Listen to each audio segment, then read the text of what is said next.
Ce podcast a été réalisé avec l'aimable participation de Getty Images. Zapcast numéro 11. Aujourd'hui, on va être complètement scandaleux, Christophe, puisqu'on va parler de podcasts qui nous parlent de trucs à la télé, qu'on peut regarder sur sa télé. What the fuck.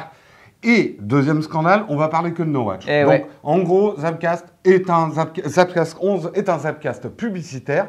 On va d'abord parler de deux énergumènes. Ouais, deux énergumènes qui, du fond de leur salon, vont vous faire adorer votre lecteur Blu-ray et DVD. C'est Tonight on Mars.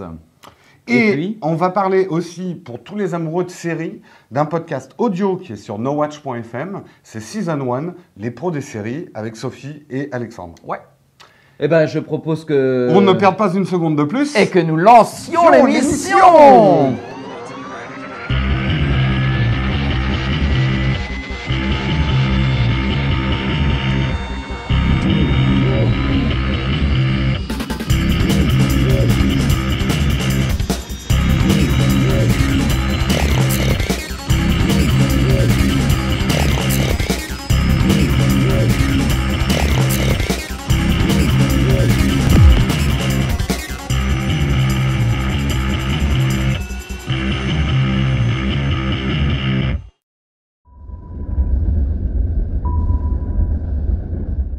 Alors, Tonight on Mars.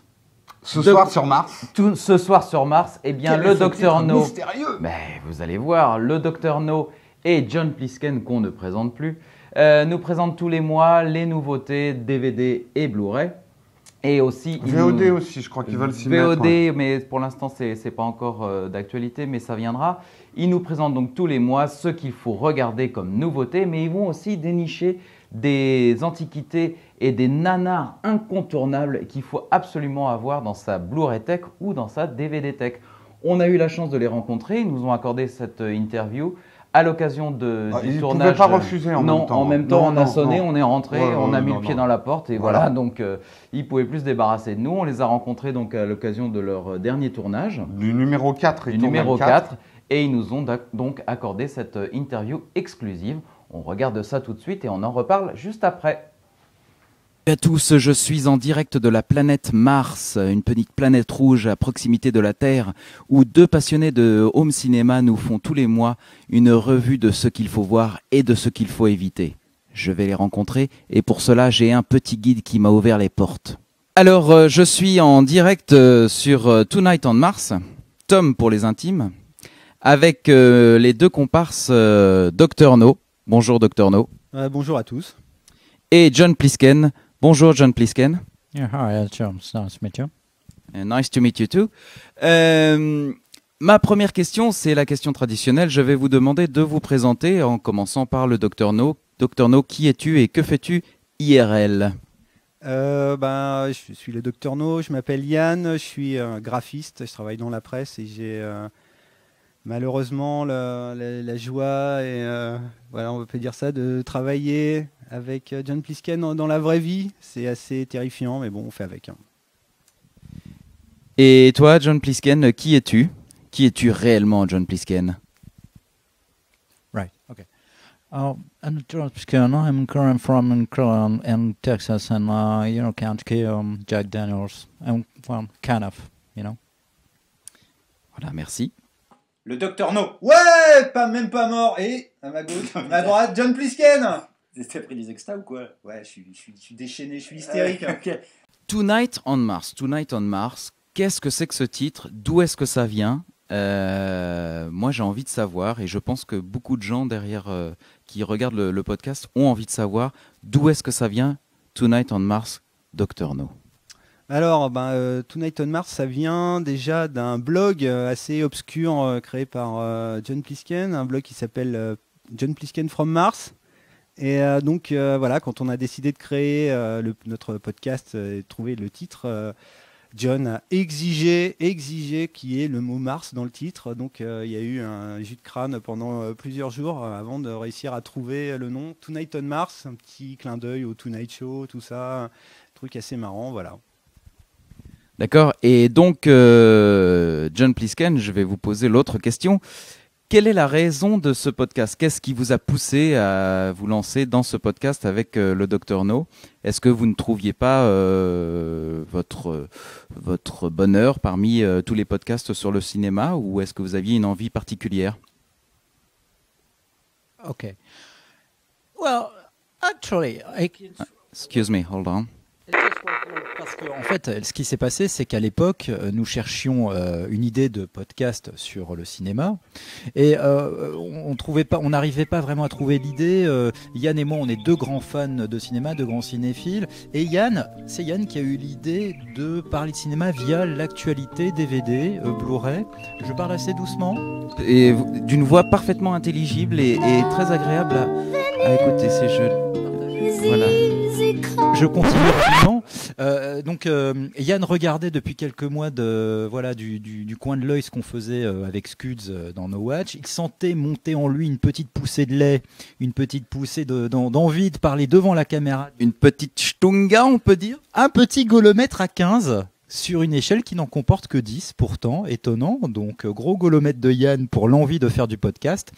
Et donc voilà, c'est lui qui a proposé de faire ce podcast sur les sorties DVD. Il était un petit peu effrayé par la caméra au début, hein, mais il s'est assez rapidement lancé.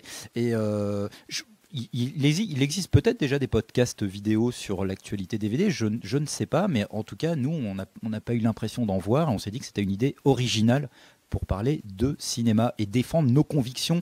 Ce qui fait l'intérêt du podcast, effectivement, c'est que Yann et moi, on est en général d'accord sur pas beaucoup de choses, sur certaines, mais sur d'autres films, c'est la grosse baston. Et c'est ce qui a aussi alimenté l'idée de ce podcast, c'est qu'il y aurait un gros débat sur certains films avec des arguments pleins de mauvaise foi, comme tout le monde l'aime. Donc en fait, tu n'as pas aimé le film, si je résume, pour ses incohérences et sa niaiserie. Oui, sa niaiserie disneyenne. Voilà, toi, tu trouves que c'est... D'accord. John, à toi. Bah, moi, pour un, je trouve que tu es un gros naze. Voilà. Moi, je suis quelqu'un de sensé. Et bien moi je suis quelqu'un de sensible, voilà. Et toi tu ne l'es pas. Vous n'avez pas le monopole du cœur, monsieur Valentin. Vous ne l'avez pas. Très bien. Et alors je ne retrouve pas ma page avec mes arguments. Je vais le faire dans 5 secondes. Non, moi ce que je ne comprends pas, c'est comment on peut ne pas aimer ce film. Comment on peut ne pas aimer ce film, en effet. Et je vais te le prouver pourquoi. Dans l'heure qui vient, il va non, nous d'abord, alors. Vous n'êtes d'accord a priori sur rien. Est-ce qu'il y a un sujet qui vous rapproche quand même? Dr No? En fait, oui, effectivement, à la base, on pensait qu'on était d'accord sur rien, mais quand on regarde un peu les épisodes, on se rend compte qu'on est d'accord sur plein de choses. Mais à la base, on est tous les deux des fans du même cinéma, qui est le cinéma de genre, policier, fantastique, avec un amour spécifique du cinéma des années 80, enfin particulièrement pour John. Et donc voilà, on s'est vraiment connus comme ça. C'est une histoire d'amitié assez,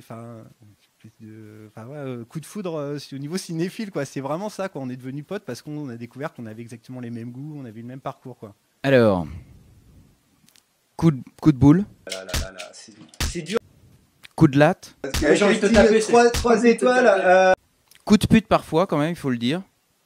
Pire. Déjà, ça m'énerve, quoi. Ça m'énerve. Ah, pourquoi tant de violence entre vous deux? Mais qu'est-ce qui se passe? Actually, it's just ce qui se passe, c'est que régulièrement le Dr No a des avis de merde. Et moi on sent ça suscite une sorte de violence intérieure qui doit s'extérioriser. Et quoi de mieux que de l'extérioriser par un coup imaginaire, bien sûr. Les vrais coups, on se les donne hors champ une fois que l'émission est terminée. Mais on s'est dit que c'était l'idée d'un gag récurrent qui pourrait revenir comme ça dans l'émission. Yann l'a implémenté par son petit effet visuel magenta, son freeze frame in English. Et je trouve que c'est devenu une des signatures visuelles de l'émission. Et puis il y a un côté cartoon parce que Yann, comme moi, encore un petit point commun malgré nos divergences, on est assez fan de la culture cartoon. Tex Avery, voilà, c'est le mot que je cherchais, et c'est exactement dans cet esprit-là, quoi, avec le petit bruitache, bruitache, voilà. Merci. Et pas d'envie de vous rebeller, Dr No?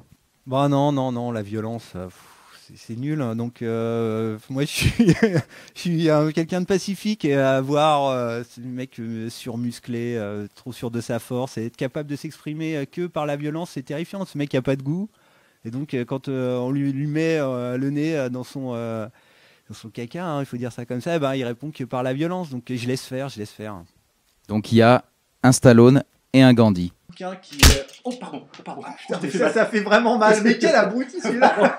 On imagine que malgré cette violence, il y a eu quand même des moments tendres entre vous parce que, on peut bien le dire, Spider-Nain, c'est un peu votre enfant illégitime à vous deux, non?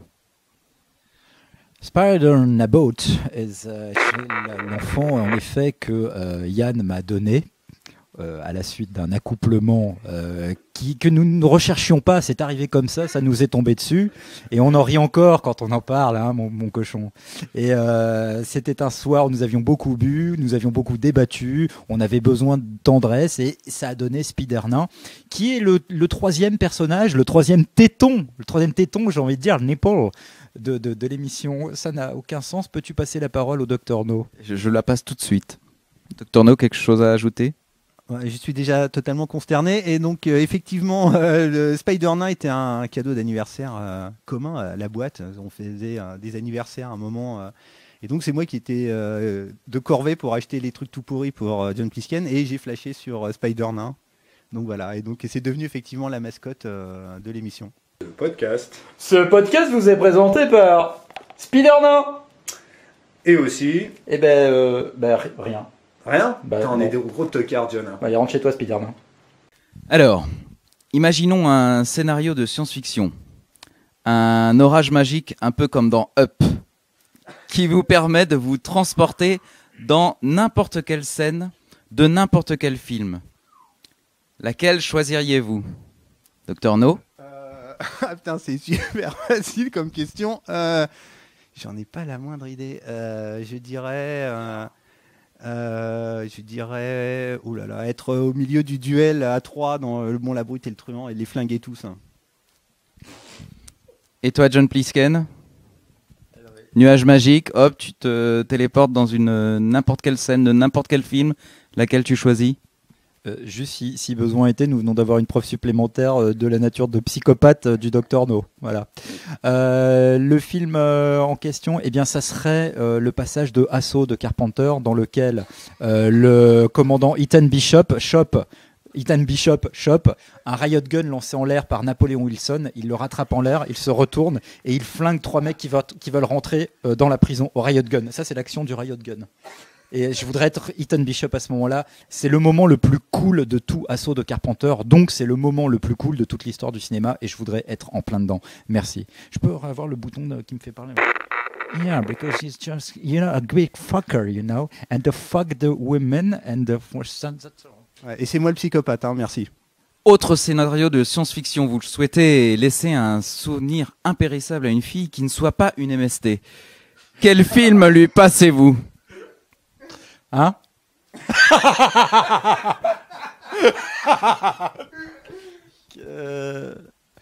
Je veux lui passer un bon souvenir.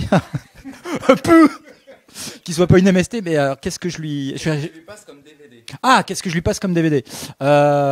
Déjà, si elle a pas de lecteur de Blu-ray, c'est une tocarde, donc elle rentre chez elle. Et je parle français miraculeusement. Je lui passerai Blade Runner. Je lui passerai Blade Runner parce que c'est un film qui a beaucoup compté pour moi. Qui a une place très importante dans ma vie, dans ma construction cinéphilique. Il y a beaucoup d'émotions qui passent dans ce film, qu'elles soient esthétiques ou sentimentales. C'est une magnifique histoire d'amour, Blade Runner. Et je pense que si je voulais déclarer ma flamme à une fille, hein, c'est pas près d'arriver. Pourquoi j'ai dit ça?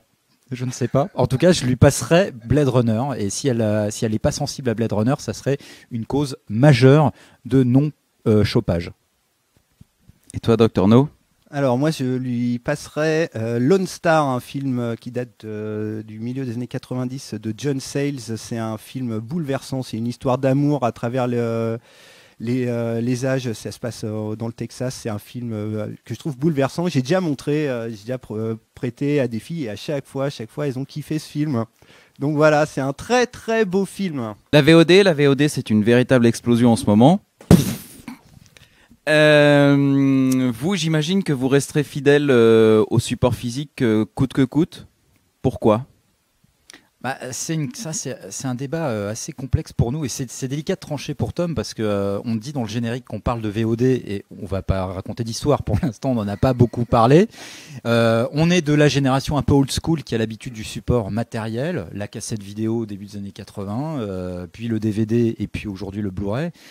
Je pourrais pas te dire pourquoi, c'est une question d'habitude, c'est vraiment les habitudes ont la vie dure et comme je l'ai dit dans un précédent Scuds, moi j'ai besoin d'avoir mon support, mon film sur un disque qui a un côté un peu cadeau de Noël, j'ai envie d'ouvrir la boîte, de sortir le truc, de le mettre dans la platine et roule ma poule. Donc et la VOD, je n'ai pas encore à titre personnel, je n'ai pas ce réflexe, mais je pense que c'est peut-être une simple paresse. Je sais pas quel est l'avis de toi, Dr No, et surtout vis-à-vis des bonus dont tu parles souvent, la VOD, souvent, c'est exempt de bonus. Ouais, en fait, moi, la VOD, je la pratique pas du tout parce que moi, je suis comme John, j'aime les films que j'aime, je les achète en DVD.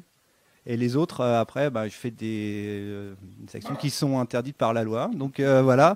Donc j'ai absolument pas besoin de VOD en fait. Mais effectivement, quand on a créé le tome, c'est marrant. On voulait mettre tous les trucs, toute l'actu ciné, sortie vidéo. Effectivement, il y a la VOD et c'est juste un joli carton dans le générique pour l'instant. Je précise qu'on n'a pas d'idée arrêtée sur la question. Il se peut très bien qu'on va voir comment évolue la consommation de films après leur sortie en salle. Si on voit vraiment qu'il y a un effondrement du marché des Blu-ray et du DVD, il y a un basculement de plus en plus prononcé du DVD vers le Blu-ray, heureusement. Mais si demain, dans 6 mois ou 1 an, le marché du Blu-ray s'effondre et qu'il y a vraiment une explosion de la VOD, on va s'adapter forcément. Pour l'instant, c'est vrai qu'on est beaucoup axé sur le support physique. Jetez-nous la première pierre, que voulez-vous que je vous dise ? Et Spider-Man, qu'est-ce qu'il en pense ? Voilà, c'est tout. Moi, c'est une série qui m'a bouleversé, que j'avais découvert en la regardant en France sur Série Club. Elle avait été diffusée sur Série Club, et rediffusée d'ailleurs. Elle n'existe pas en France, en DVD. Il y a une édition qui existe en zone 1 chez Arden Entertainment, qui est sortie en 2004. Je crois que c'est les 4 premières saisons qui sont sorties, mais donc c'est en zone 1. Si un éditeur m'écoute, je sais qu'elle a été sortie en vidéo chez Fridolfin. J'ai là d'ailleurs les 3 premières saisons. Il y a des épisodes inoubliables comme un épisode avec Robin Williams qui joue le rôle d'un... sortir ses bandes magnétiques dans 5 minutes. C'est 8 pistes. Et un 33 tours avec la bande originale. Dr No, je ne fais pas souvent de compliments, mais je dois dire que j'admire vraiment à chaque fois la qualité de tes habillages. Et la question qui me titille, qui me taraude, qui me brûle les lèvres, c'est combien de temps est-ce que tu mets en général pour faire un montage d'un épisode de Tom ? Alors, c'est très très long pour moi en fait. Je découvre en même temps, c'est marrant. J'ai découvert Final Cut en faisant le montage du numéro 1 parce que le 0 c'était Fanny, la monteuse de Scuds, qui faisait ça. Et donc ça me prend beaucoup de temps parce qu'en même temps j'apprends le logiciel et plus j'apprends le logiciel et plus je mets des choses dedans, plus j'essaye d'apporter. À chaque émission, on arrive à apporter un petit plus. Dans le dernier, il y avait des commentaires d'une voix off, machin, tout ça. Ça prend énormément de temps, quoi. Entre le temps de calcul du fond vert, qui est un enfer, la recherche d'images, l'insert, vraiment la réflexion de toutes les idées qu'on pourra avoir et tout. C'est vraiment, moi, ça me prend en tout, ça doit me prendre 2 ou 3 jours. Voilà, mais c'est étalé sur 2 semaines parce que j'ai beaucoup de boulot. Et, voilà. Le fameux fond vert donc qu'on voit dans mon dos. Ah, je crois que Philippe n'a pas bien compris que... En fait, c'est quoi ton rôle, Philippe, dans le montage ? Moi, je fais le fond vert. Alors vas-y, c'est maintenant alors. Oui, ok, je le fais, c'est parti. Allez, c'est le bouffon vert, non ? C'est ça ? Oui, c'est ça.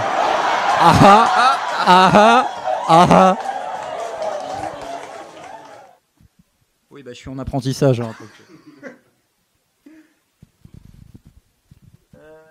que quelqu'un peut m'aider sur le fond vert ? Voilà, donc on a une démonstration en direct de la compétence de John Plisken.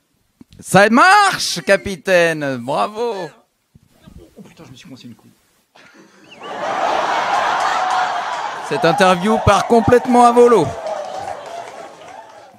Nous arrivons à la fin de cette interview et ma dernière question sera une question de rapidité. Attention, vous êtes prêts, vous êtes chaud? Qui, j'ai bien dit qui, est le plus tocard des deux? C'est lui. J'ai répondu d'abord. Bien, je crois que c'est un match nul, donc on va vous rendre l'antenne. On vous remercie, Dr No. Et on remercie... Et regardez tous Tonight on Mars, tous les mois. Et on se la pète un peu sur No Watch TV. Mais c'est normal, hein, vous êtes venus nous voir, donc voilà. Merci à vous de nous avoir reçus. Yeah, thank you and goodbye. Et au revoir, Spider-Man. Goodbye, Spider-Man on the boat. Eh ben, c'était vraiment très intéressant. Eh ben, t'as vu, hein? Non, petit truc quand même à dire, c'est que maintenant ils sont sur No Watch TV. Et oui, grande nouvelle, ils Tonight on Mars. sont restés jusque le Le numéro 3. monstre est sorti du laboratoire. Exactement, et ils sont se restés balade. jusqu'au numéro 3 dans The Lab. Ouais. Et puis, c'est vrai qu'ils avaient tout à fait leur place dans No Watch TV. Et donc on les a contrairement à intégrés. quelques rumeurs qu'on a entendues, c'est eux qui voulaient rester dans The Lab. Exactement. Le temps de construire le truc.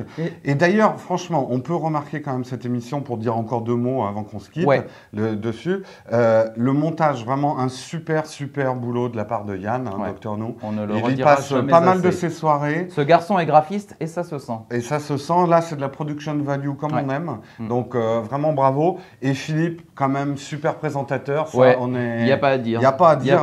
Bon, c'est vrai qu'il a un petit peu de problème avec la langue française encore. Hein, oui, mais bon, l'ouzbek, il le manie à la perfection. En tout cas, une émission à regarder, même si vous n'êtes pas fan de cinéma, par exemple, comme moi, c'est quand même super drôle à regarder. Who's back? Pas mal. Voilà. J'avais pas donc, pensé ça. donc voilà, on vous encourage à regarder Tonight on Mars tous les mois et longue vie à Tonight on Mars.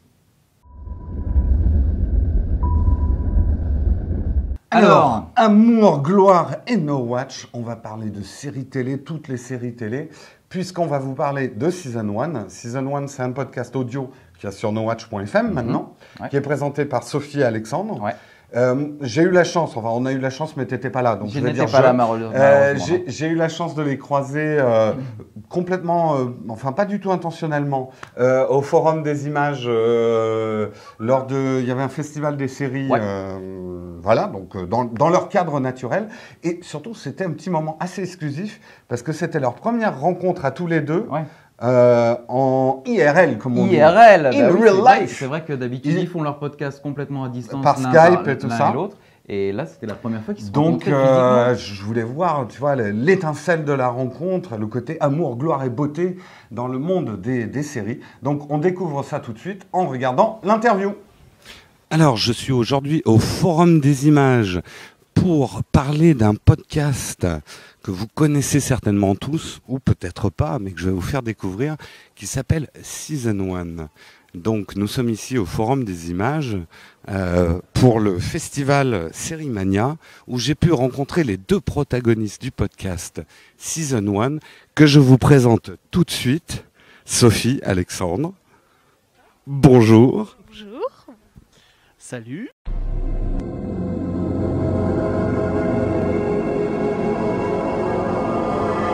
Sophie Alexandre, pour ceux qui ne vous connaissent pas, parce que c'est vrai qu'on connaît plus vos voix que vos visages, mais d'ailleurs, c'est un choc pour vous aussi, parce que je crois que c'est la première fois que vous voyez ici, vous ne connaissiez que vos voix et vos photos Facebook. Alors, quelle impression? C'est un choc, Un vrai choc? Oui, un véritable choc, j'ai du mal à m'en remettre. Ouais, moi j'étais préparé, je savais, elle était geek, je savais à quoi m'attendre en même temps. Donc, une rencontre placée sous les signes du feu de l'amour. Et j'ai Cédric en face qui me fait des gros yeux. Mes yeux, donc, t'es sûr? Alors, première question, donc c'est de vos premières rencontres RL ici, mais vous vous connaissiez d'avant parce que vous en êtes... numéro combien de Season 1 vous en êtes? Numéro 29. Numéro 29, productif. Et donc vous vous connaissez depuis combien de temps et comment vous êtes rencontrés? Qui veut répondre? J'adore. Ça fait 1 an à peu près, 1 an qu'on se connaît. On était ensemble en fait sur un autre podcast audio d'un site, nettement moins bien que le nôtre bien entendu. Et voilà, et donc l'expérience n'a pas été forcément super concluante pour nous. Donc on a eu envie, quand Sophie a eu l'idée de faire un podcast sur son site, bah voilà, elle m'a proposé, on s'est dit banco, elle n'en avait pas eu assez déjà sur l'autre, bah, elle s'est dit on va remettre le couvert pour une année supplémentaire. D'où la création de Season 1. Alors, sur la création de Season 1, Sophie, quelque chose à rajouter? Non, je veux dire qu'en fait, ça faisait longtemps que je voulais faire un podcast, mais j'osais pas me lancer toute seule. Et donc, j'ai trouvé mon wingman en la personne d'Alexandre sur l'ancien podcast. Donc là, on s'est lancé en septembre. Alors, la question que je vais peut-être poser à Sophie en premier, comment vous organisez pour faire votre podcast Season 1? Parce que déjà, vous êtes à distance, est-ce que vous écrivez beaucoup? C'est Google Wave? Ou vous improvisez beaucoup? Vous préparez les sujets? Qui prépare les sujets? Qui se tape tout le boulot et qui ne glande rien? Bref, un peu de polémique. Non, on va pas balancer directement là. Non, alors déjà, Google Wave, non, parce que Alexandre... Il est toujours pas sur Google Wave, je sais pas, il a perdu, je sais pas, on n'arrive pas à le mettre dessus, bon, donc c'est mail, hein, c'est pas mal aussi. Et on s'organise pour les sommaires, on s'organise un petit peu chaque émission, tous les lundis soirs on enregistre. On se dit à la fin de l'émission de quoi tu as envie de parler, qu'est-ce qu'on fait la semaine prochaine, et puis on se fait un petit planning à l'avance. Voilà. Et les décisions, c'est tous les deux qui les prenons, il n'y a pas de... On choisit tous les deux, et puis on essaye de se caler en fonction de l'actu en fait. Et non, puis au niveau du montage, en général, c'est une semaine sur deux, voilà, on alterne en fonction de ce qu'on possède comme source audio. S'il y a beaucoup d'interviews à caler, comme c'est plutôt moi qui les ai, c'est moi qui fais le montage. Enfin, en général, c'est une semaine sur deux. Une semaine, elle fait le montage, une semaine c'est ma pomme.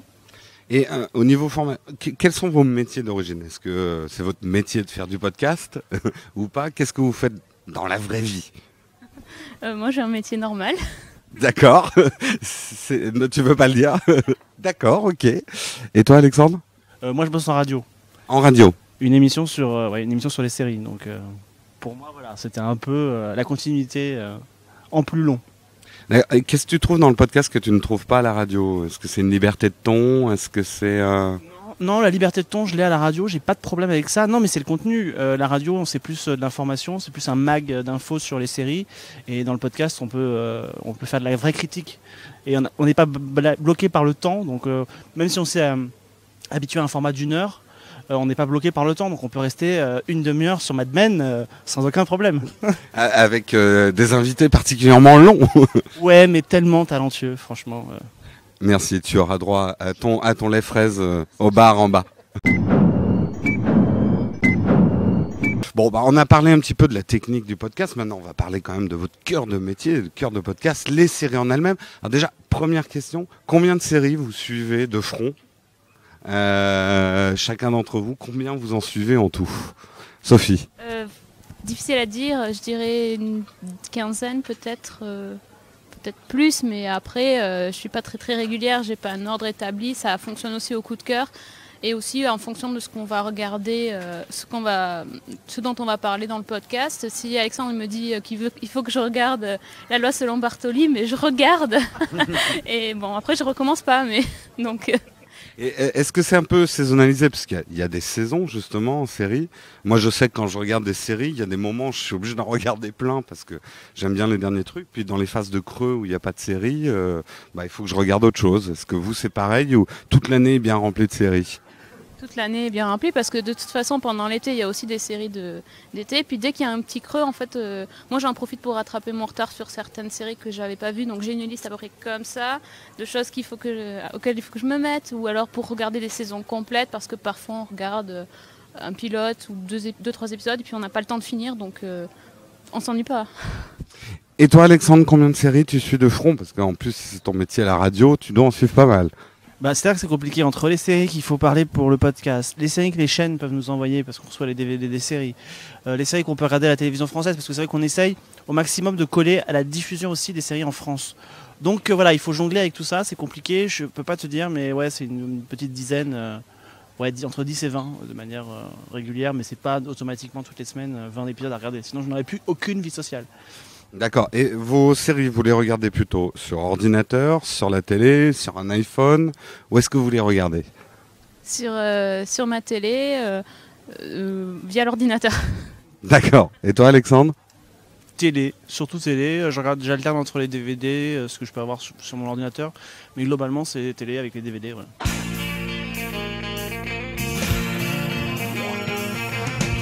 Parle pas mal en ce moment, et dans ce festival on a vu pas mal de séries françaises, en tout cas à l'affiche.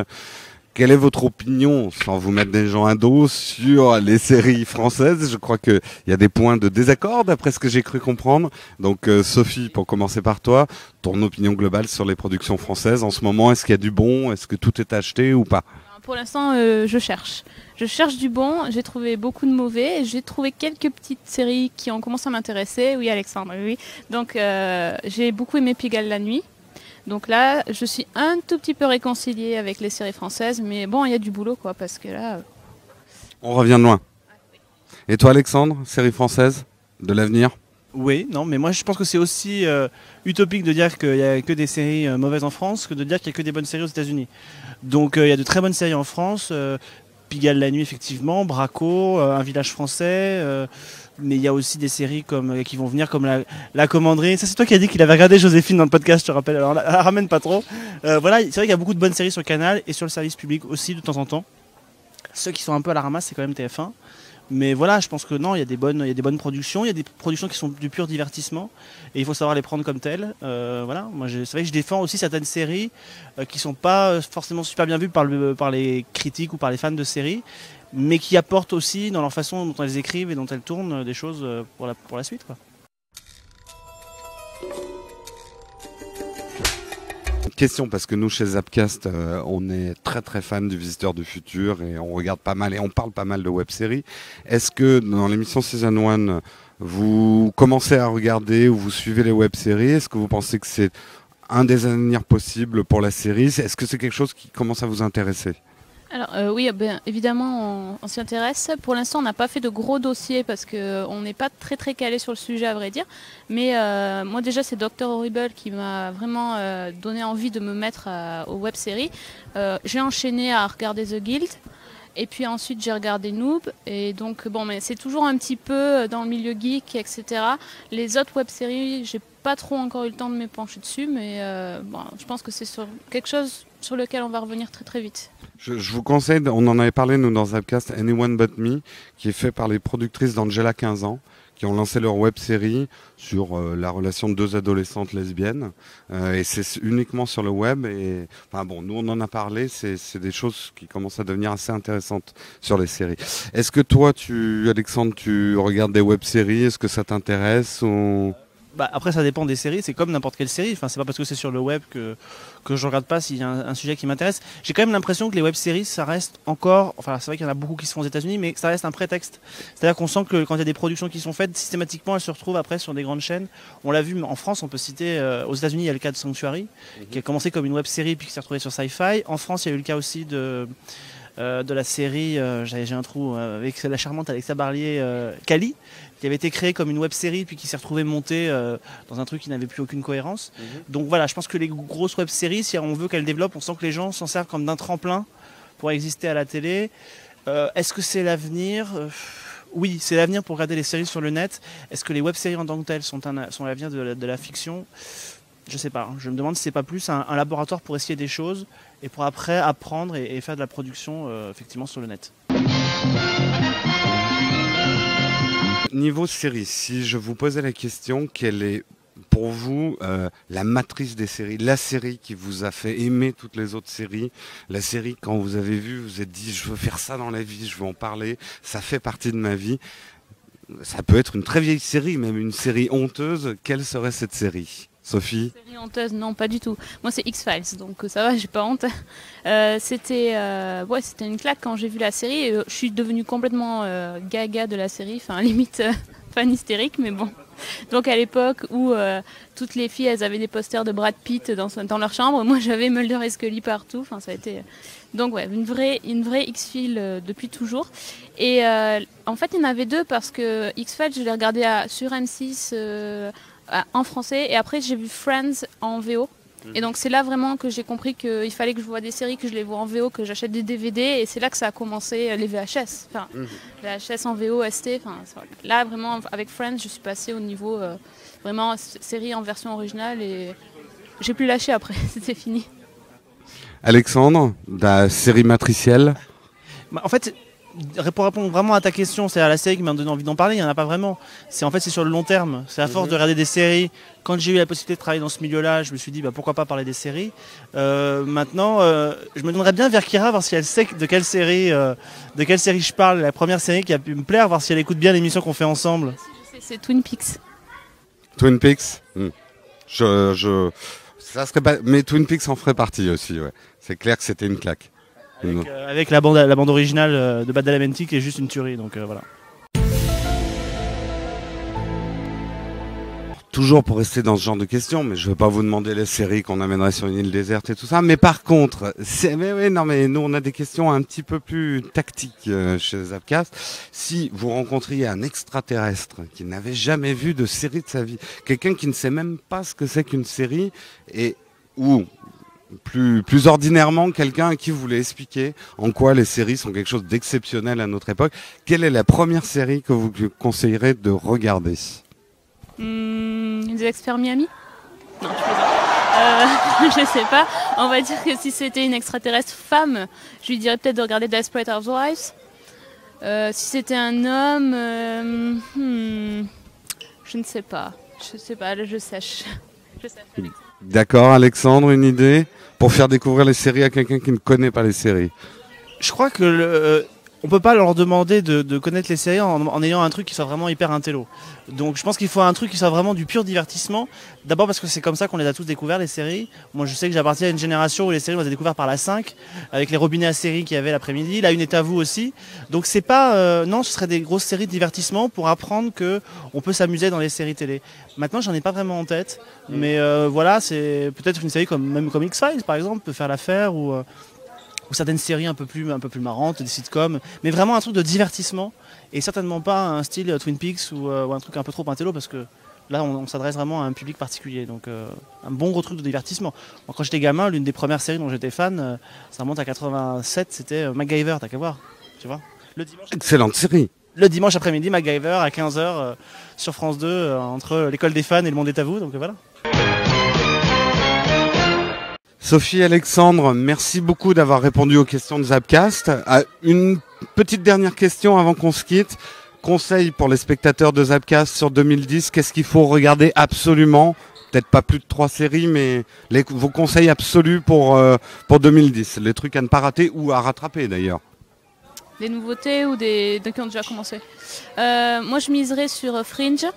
Donc il faut absolument voir Fringe saison 2 hein, si vous pouvez. Et sur une nouveauté que j'attends qui s'appelle Trem. Et donc qui est la nouvelle série de David Mills qui est décédé dernièrement, créateur de Sur Écoute. Donc sur la Nouvelle-Orléans, la Louisiane, tout ça. Une très belle ambiance, bonne bande son, bon scénar. Donc je pense que je vais miser dessus pour la suite. D'accord, tes conseils, toi Alexandre. On a des enfants ici qui ont l'air très très enthousiastes sur cette fin d'émission. Toi, voilà, c'est le fan club de Season 1 qui était là. Toi Alexandre, si tu as des conseils à donner pour 2010, les choses à ne pas rattraper ou à suivre. Moi je miserais sur True Blood, parce que voilà, ça fait partie des séries, c'est une série qui est accessible, violente, pas pour tous les publics, mais True Blood. Je miserais côté sitcom sur un diptyque Big Bang Theory, How I Met Your Mother, parce que je pense que voilà, c'est des trucs qui sont là on parlait de séries, voilà, quelqu'un qui débarque aujourd'hui, ça fait partie de ces séries là.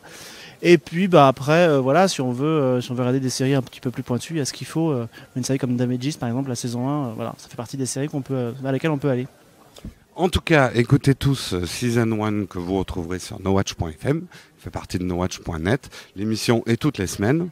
Il y a tous les vendredis. Vous arrivez à sortir toujours le même jour. Ils sont bien ces petits.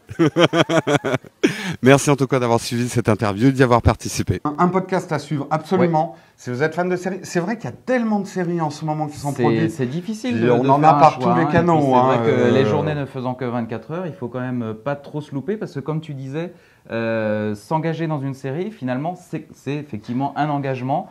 Quand on sait que maintenant les séries c'est minimum 4, 5, 7 voire 8 saisons, ouais. Il faut faire des choix cornéliens. Le choix de Sophie. Le choix de Sophie, voilà. Hein. Et pas mal. Et Alexandre le Bienheureux, c'est des choix de Sophie. Tout à fait. Oh là là. Oh là là. En tout cas, non, franchement, moi, ce que j'aime bien dans cette émission, ils parlent vraiment de toutes les séries. Ils n'ont pas énormément de tabous. Et puis, avec des vraies opinions. Il y a ce qu'aime Sophie, ce qu'aime Alexandre. Donc, c'est tranché, c'est animé. Ils invitent souvent aussi des gens à parler des séries dès qu'ils ont besoin. Mais eux deux, c'est déjà vraiment des encyclopédies au niveau série. Donc, à écouter, j'allais dire à regarder. Mais à regarder aussi, parce que Sophie fait des petits clips vidéo maintenant pour présenter les émissions. Donc, vous pourrez découvrir, en tout cas, pour l'instant, sur le Dailymotion de No Watch. Et puis sur la fanpage de No Watch sur Facebook, vous pouvez suivre un petit peu l'actualité de Season 1. Il y a d'ailleurs une fanpage de Season 1 sur Facebook, mais il y a une fanpage de No Watch. Et oui. Donc, si vous avez encore un compte Facebook, c'est la mode de les fermer en ce moment. Mais si vous avez encore un compte Facebook... Ceci dit, il paraît que c'est très très difficile de complètement éliminer... Mais là, on est en train de faire une autre émission. Mais ce n'est pas le propos aujourd'hui. Donc, suivez Season 1 et longue vie aussi à eux. Un petit mot de notre sponsor préféré, Getty Images. Getty Images, comme vous le savez, c'est une super bibliothèque d'images professionnelles qui grossit de jour en jour, etc. On va mettre l'accent sur un nouveau truc aujourd'hui. Bon, on en avait déjà parlé, mais on en reparle. C'est ils ont signé avec Flickr. Et en fait, ils dénichent sur Flickr les meilleures photos amateurs, mais qualité pro. C'est-à-dire, c'est pas non plus comme s'ils avaient pris tout Flickr et mis toutes les images en vrac. Il y a une sélection des directeurs artistiques de Getty Images pour trouver les meilleures images dans Flickr. Donc, ça vous donne à la fois le meilleur des amateurs et le meilleur des pros. Un peu comme nous, quoi. Et voilà. On va dire ça. On va dire ça. Non, mais c'est vrai que parfois, on a envie d'un petit traité amateur quand même, tout en ayant quand même une qualité pro, ou presque pro. Et là, je trouve que ça fait assez bien le lien entre les deux mondes. C'est fait assez intelligemment. Et puis, ça bénéficie quand même de la puissance du moteur de recherche de Getty, qui n'est plus approuvé. Merci Getty. Merci Getty. Sans transition, on passe aux nouvelles du front du podcast. Nouvelles du front du podcast, chargé, riche, il y a beaucoup de choses à dire. Déjà, No Watch, puisqu'on est dans l'émission spéciale No Watch. Deux grosses arrivées quand même sur No Watch. Déjà, Mathieu Blanco avec la revue Tech, et ça, c'est du lourd. Et oui, c'est vrai, Mathieu Blanco, on l'avait interviewé, souvenez-vous, je crois que c'était dans le numéro 3 de Zapcast. 2 ou 3, ouais. 2 ou 3, sur We Love MacJT. Eh bien, We Love MacJT, c'est terminé, mais Mathieu présente la revue Tech. Et donc, la revue Tech, vous pouvez la suivre soit en streaming sur No Watch TV, soit vous vous abonnez dans iTunes ou en flux RSS, soit vous faites les deux, soit vous faites ce que vous voulez. Mais en tout cas, il est là. Et deuxième grosse arrivée, Lionel Abso. Et oui, Lionel Abso, plein d'applications pour iPhone.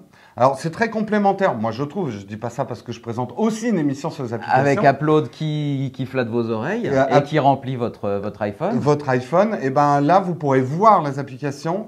L'émission, elle est vachement riche, il teste tout un tas d'applications, fait vraiment un super boulot, Lionel. Donc, si vous êtes un amoureux des applications, là, c'est plus iPhone. Upload, on essaye de parler un peu d'Android. Lionel, c'est vraiment l'iPhone pour l'instant, donc à découvrir absolument. Et puis c'est vrai que c'est pas mal que ce soit Lionel qui passe à l'écran plutôt que Patrick Béja et Monsieur, parce que franchement... Une nouvelle web-série qu'on vient de remarquer, qui est remarquable puisqu'elle émane de chez French Nerd. French Nerd, vous savez, c'est le portail de French Nerd de François Descraques, le visiteur du futur. Et bien là, c'est Slimane Baptiste Beroun. Joli. Qui interprète, souvenez-vous, le professeur Henri Castafolk dans Le Visiteur du Futur, qui lance sa propre web-série qui s'appelle « Je n'ai jamais su dire non ». Bah non. Eh ben oui. Eh ben non. Eh ben non. Et c'est très bien. Ouais, vraiment très bien. Nous, on a vu quelques épisodes. C'est pas exactement le même registre que Le Visiteur du Futur. C'est pas exactement pareil. Vous allez retrouver quand même quelques têtes connues que vous avez déjà vues dans Le Visiteur du Futur, mais c'est complètement différent. Donc voilà, c'est à suivre sur French Nerd. Suivez-les, vous verrez.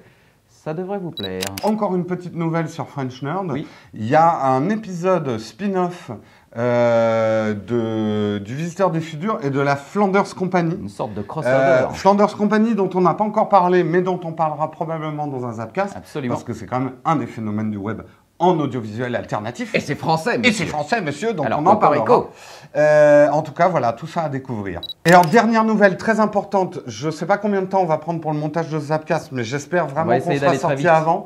La Grotte du Barbu organise le barbecue des barbus. Son prochain épisode, le 29. Il y a un rendez-vous, je mettrai les détails sur le site, mais je crois que c'est 17h au métro La Fourche. Il a promis de hacker le métro. Donc déjà, on va voir ce que Babozor va réussir à faire. Et derrière, un gros barbecue de barbares. Donc inscrivez-vous vraiment sur son site parce qu'il a besoin de prévoir toute la barbaque. Pour la barbaque des barbares. La barbaque du Babozor des barbares. La barbaque, nous on amène à boire. Nous en tout cas avec Christophe, on va vraiment tout faire pour y être. C'est vrai qu'en ce moment avec les travaux, c'est pas facile de s'organiser, mais on va tout faire pour y être le 29. Donc si vous voulez nous voir Babozor et qu'on boive des coups ensemble et qu'on se fasse un bon barbecue de barbares et que vous êtes sur Paris, inscrivez-vous au barbecue. Pour se faire un super plan braise. C'est quoi? J'ai pas compris. Un plan braise. Oh là, elle est nulle. Elle est nulle. Non, elle est bien. Non, non, parce qu'on la comprend bon, bah, pas. vive les merguez alors. Vive les merguez et vive les barbus. Et voilà les retweets. Les retweets vidéo. Yep. Qu'as-tu donc dans ton panier? Qu'est-ce que j'ai dans mon panier? Bon, je me suis dit quand même, on a parlé de 2 podcasts qui traitent principalement de la télévision. On va quand même un peu se rattraper parce que le claim de No Watch TV et de Zapcast principalement, c'est quand même Kill Your TV. Donc, on vous a déniché un petit clip qui, au départ, était un poème. C'est du slam. C'est du slam, en fait. Et qui a été mis en image assez intelligemment par une personne, je crois que c'est une... Et ça m'énerve parce que j'avais le même retweet et tu me l'as piqué parce que tu l'as écrit avant dans le web. Mais c'est pas grave, j'en ai trouvé un bien après. Je t'ai pris de vitesse. Donc, ça s'appelle TV is a Drug. Et vous allez voir de quoi il s'agit. Une mise en mots et en images assez brillante. On regarde ça tout de suite. Television. Look at me! Look at me! Look at me! Look at me! Look at me! Look at me! No, don't look over there! There's nothing to look at over there! Look at me! Look at me! Look at me! Are you looking at me? Is everybody looking at me? Do I have everyone's attention? Don't get the wrong idea. I'm not trying to take over your life. You need what? What do you need? What do you need? You need to what? Go to the bathroom? Fine. Get up, go to the bathroom, come back, look at me. You need what? You need to get something to eat? Fine. Get up, go to the kitchen, get something to eat, come back, look at me. You need to what? Sleep? Fine. Get up, go to bed, go to sleep, get up, come back, look at me. Okay, so we have an agreement. You will do what you absolutely have to do, and when you're done, you will come back and look at me. Don't worry about your schedule. I am here for you. I am here for you 24 hours a day, 7 days a week. I am here for you. I am here for you. You need me, I'm here. Fair and foul, thick and thin, I am here for you. I am here for you. People try to tell you I'm bad. You tell them that I am here for you. 24 hours a day, fair and foul, thick and thin, I am here for you. I am here for you. People try to tell you I'm bad. You know what it sounds like to me? Sour grapes. You see what I... No, don't look over there. There's nothing to look at over there. Look at me. Look at me. Look at me. I've got stuff you wouldn't believe. Danger, sex, action, death, thrills, comedy, all here, all in the next 8 minutes. Can you believe it? You can't believe it. You can't believe it? It's unbelievable. You can't believe it because it's unbelievable. It's a miracle. Just keep looking at me. Just keep looking at me. Just keep looking at me. Look at me. Look at me. Look at me. Look at me. Look at me. Voilà, il y avait, TV, je ne sais pas si vous avez vu, mais je crois qu'il y avait un... Regardez-nous. No Watch TV. No Watch TV. No. Je crois qu'il y avait un message subliminal, mais j'ai pas su. T'as pas percuté. Non. Regardez la ferme des célébrités. Et toi alors? Eh ben moi, j'ai décidé de te faire un retweet pour te faire chier, puisque tu m'avais piqué le mien. Donc comme je sais que tu aimes beaucoup la musique parce que tu as un groupe, j'ai trouvé un groupe qui nous prouve par A plus Z que faire des hits, c'est vraiment pas compliqué, puisque la plupart des gros hits sont faits avec 4 accords, pas plus. Et les mêmes en plus. Et il le prouve, c'est Axis of Awesomeness, ou Awesome. C'est des Australiens, c'est des humoristes musiciens australiens. Donc on découvre ça tout de suite.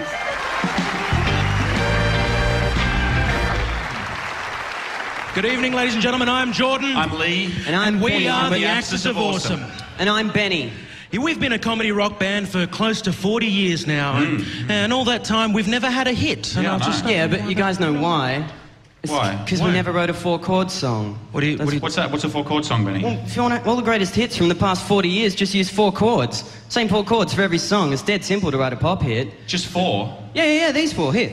1, 2, 3, 4 chords. Sorry, let me get All you this need to straight, write- Chicken Little. What you're trying to say is you can take those 4 chords, repeat them, and pump out every pop song ever. Is that what you're saying? Yeah. Fuck off. Yeah, fuck off, Chicken Little. Just listen. Do you recognise this? Yeah, that is Don't Stop Believing by Journey. Great song. Very original. There's a few more that song. fit. Check it out.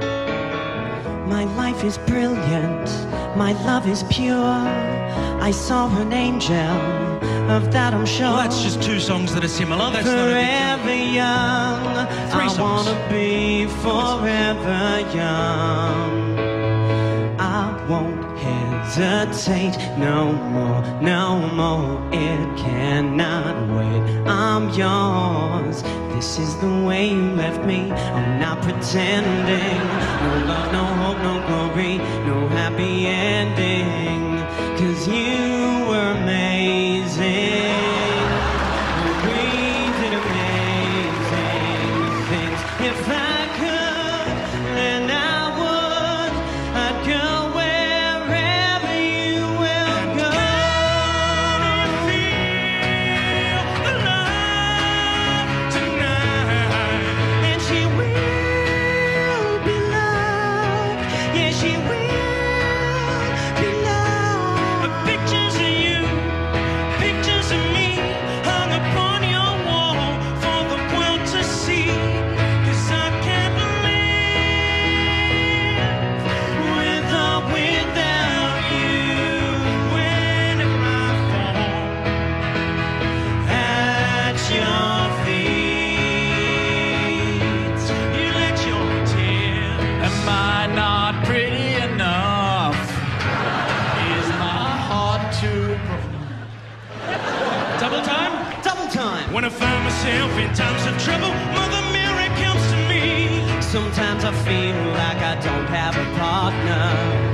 That's the way it's gonna be, little darling. Little darling, We'll go riding on the horses, yeah, yeah. no woman, no cry. Yeah, Mama, this surely is a dream. I come from a land down under. Once a jolly swagman kept my billabong. Take on me, When I come around, take me on. when I come around, I'll be gone when you're Save tonight. gonna take a lot to drag me away Break from off you. your crown. There's nothing that 100 men or more could ever do. Oh no, she's playing with me. Well, that's okay, 'cause I got no self-esteem. With a thousand eyes and a good disguise. Get 'em right between the eyes. Get 'em right between the eyes. 'Cause I'm not here for your entertainment. You don't really wanna mess with me tonight. Can't read my, no, we can't read my poker face. Come on, Bobby, let's go party. Lost and insecure. You found me, you found me. She wants to touch me, woo-hoo. She wants to love me, woo-hoo. She'll never leave me, woo-hoo. Ooh, ooh, ooh. Enjoy yourself. Take only what you need from here. Take your canvas bags, take your canvas bags. Take your canvas bags to the supermarket. Take your canvas bags. Nothing's right, I'm torn. I'm all out of faith. This is how I feel. I'm cold and I am ashamed, lying naked on the floor. Illusion never changed into something real. I'm wide awake and I can see I'm more than a bird. I'm more than a plane. I'm the bird plane. I'm the bird plane. A motherfucking bird plane. Doesn't that sound familiar? Doesn't that hit you close to home? Doesn't that make you shiver? The way that things have gone. And doesn't that seem peculiar? 'Cause everyone wants a little more. It's something I do remember. To never go this far, that's all it takes to be a star.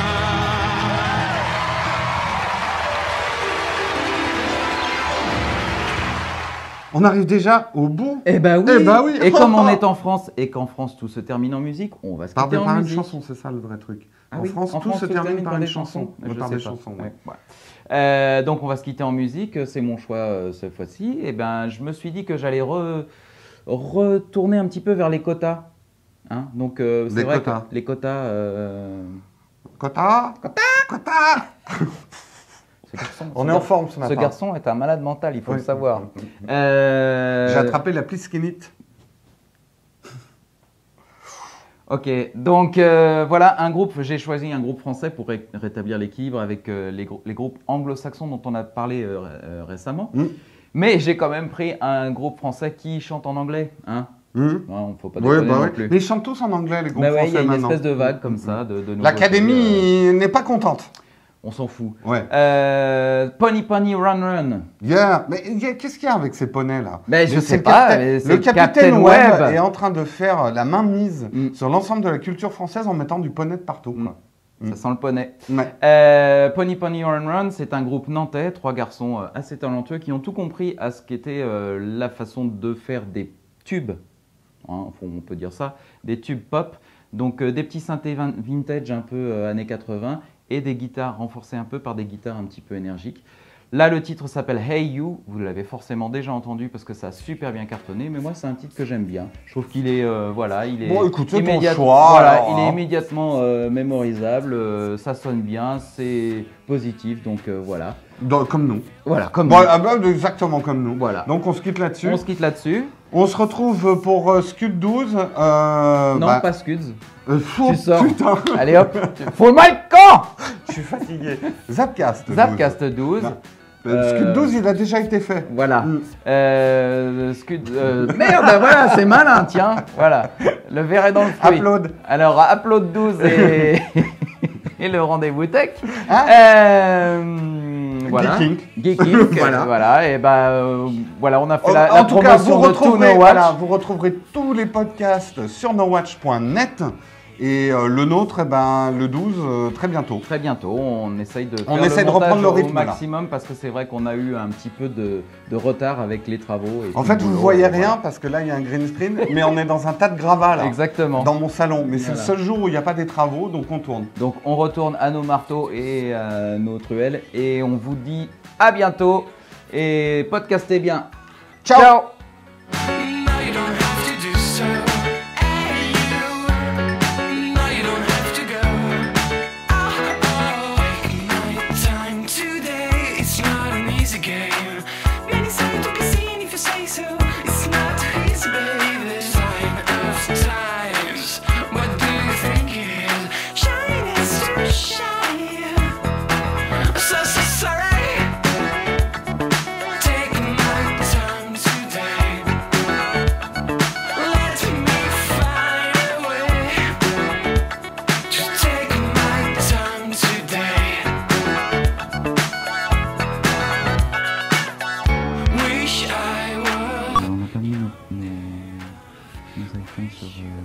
Non, on est des oufs. On est des oufs. On est des oufs.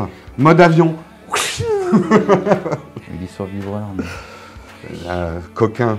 Ah merde, j'ai Philippe qui m'a envoyé 2 SMS. Je crois qu'il en chie avec son RSS. Alors attends. Qu'est-ce qu'il m'envoie?